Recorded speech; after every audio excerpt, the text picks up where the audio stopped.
வணக்கம். உங்களுக்காக செல்வராஜ். இந்த பதிவு ஒரு பயிற்சி நோக்கத்துக்காக மட்டும் தான் கொடுக்கப்படுது. அதனால் தயவுசெய்து பயிற்சிக்கு மட்டும் பயன்படுத்துங்க. ரெக்கமெண்டாக எடுத்துக்காதீங்க. வாங்க சேனலுக்குள்ளே போகலாம். இது வந்து நம்மளுடைய யூடியூப் சேனலுங்க. இதில் வந்து டெலிகிராம் லிங்க் இருக்குது.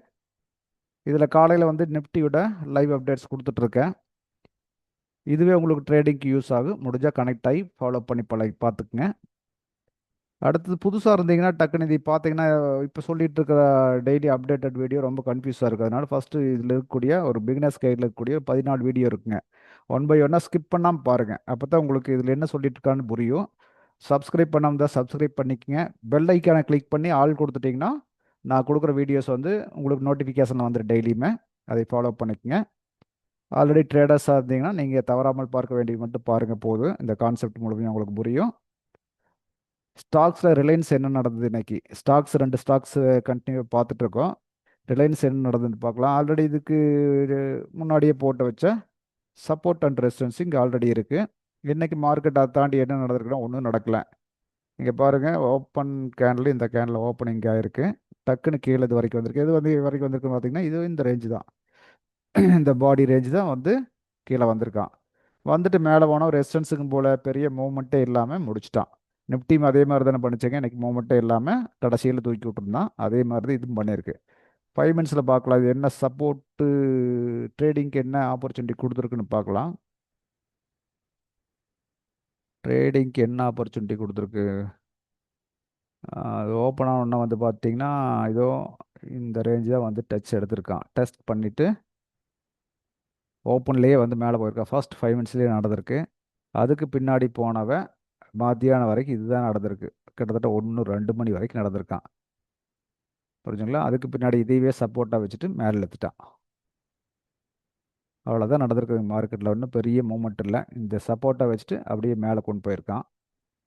அதாவது சப்போர்ட் எப்படின்னா இது கீழேயே விடாமல் வந்து பார்த்தீங்கன்னா போயிருக்கான். பார்த்தீங்களா? இதை தான் நான் சப்போர்ட் சொல்கிறேன். இது இங்கேயே சப்போர்ட் கிரியேட் ஆயிடுச்சுன்னு சொல்கிறேன். கிரியேட் ஆன பின்னாடி இங்கேருந்தே மறுபடியும் தூக்கிட்டேன். எனக்கு நிஃப்டியில் அதே தான் நடந்தது. அதே தான் இங்கேயும் நடந்திருக்குது. ஒன்றும் ரெசிஸ்டன்ஸ் இந்த ஆட முடியல, சப்போர்ட் இந்த ஆட முடியல. எத்தனை நாள் இங்கே ட்ராவல் பண்ணிட்டு இருக்கான்னு பார்த்தீங்கன்னா கிட்டத்தட்ட ஒரு இதோ ஒரு 10 நாளாக இதுக்குள்ளேயே ட்ராவல் ஆகிட்டு இருக்கான். இந்த ஜோனை மாறாமல் இதுக்குள்ளேயே ட்ராவல் ஆகிட்டு இருக்கான். பாருங்க, கிட்டத்தட்ட 20ஆம் தேதியிலேருந்து இந்த ஜோனுக்குள்ளே தான் ஆடிட்டு இருக்கான். கிட்டத்தட்ட ஒரு 7 to 10 ட்ரேடிங் டே ஆயிடுச்சு. இதுக்குள்ளே தான் இன்னும் ஆடிட்டு இருக்கான். இது பிரேக் பண்ண முடியல. ஹெச்டிஎஃப்சி பேங்க் என்ன பண்ணுறான்? அவன் சேம் அதை நேற்று கூட பேசியிருந்தோம். அவன் கிட்டத்தட்ட 20 நாள் 25 நாளாக ஒரே ஜோனுக்குள்ள நிற்கிறான். ஒரு பெரிய கன்சல்டேஷன் ஆச்சுன்னா அப்புறம் ஏதோ ஒரு பக்கம் மேலேயோ கீழேயோ போகிறக்கு பாசிபிலிட்டி அதிகம். மேலே போகிறக்கு தான் கொஞ்சம் பாசிபிலிட்டி இருக்குன்னு வச்சுக்கோங்களேன்.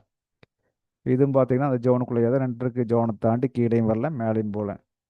இதுக்குள்ளேயே ஒரு 4-5 நாள் கொஞ்சம் கீழே வந்து ஒரு 2-3 நாள் அகைன் மேலே வந்து இங்கே மறுபடியும் 2-3 நாள் ஆடிட்டு இருக்கான்.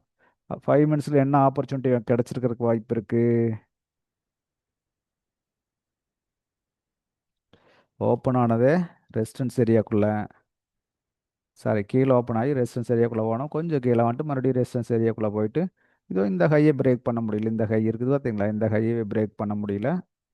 அங்கேருந்து மறுபடி அப்படியே கீழே வந்து இங்கேயே முடிச்சிட்டான். இங்கே என்ன பிளேஸ்? இது ஒரு சப்போர்ட் பிளேஸ் கரெக்டுங்களா? இந்த பிளேஸ் அப்பப்போ போட்டு பார்க்கணும். மார்க்கெட் மேலே போச்சு கீழே வந்துன்னா இது வரைக்கும் வரும், மேலே போச்சுன்னா இது வரைக்கும் போகணும். நம்ம போட்டு பார்க்க தெரியணும். போட்டோம்னா இது நம்மளுக்கு ஐடியா கரெக்டாக கிடைக்கும். சரிங்களா? அப்போ இதெல்லாம் மேலே மார்க்கெட் மேலேருந்து ரெசிஸ்டன்ஸ்லேருந்து கீழே திரும்பிச்சு எது வரைக்கும் வரணும்? சப்போர்ட் பக்கத்தில் என்ன சப்போர்ட் இருக்குது? ஃபர்ஸ்ட் சப்போர்ட்னு பார்த்து இதை பார்ப்போம். செகண்ட் சப்போர்ட்னு பார்த்து இந்த பிளேஸ் எடுத்துக்குவோம்.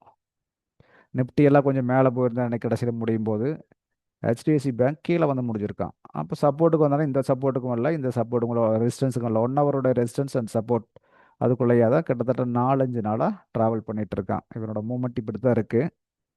பார்ப்போம். ஒரு பெரிய கன்சல்டேஷன் ஆச்சுன்னா அப்புறம் ஒரு பக்கம் மார்க்கெட் மூவ் ஆகிறதுக்கு பாசிபிலிட்டி இருக்குது. அடுத்த ஒரு பதிவில் மறுபடியும் பார்க்கலாங்க.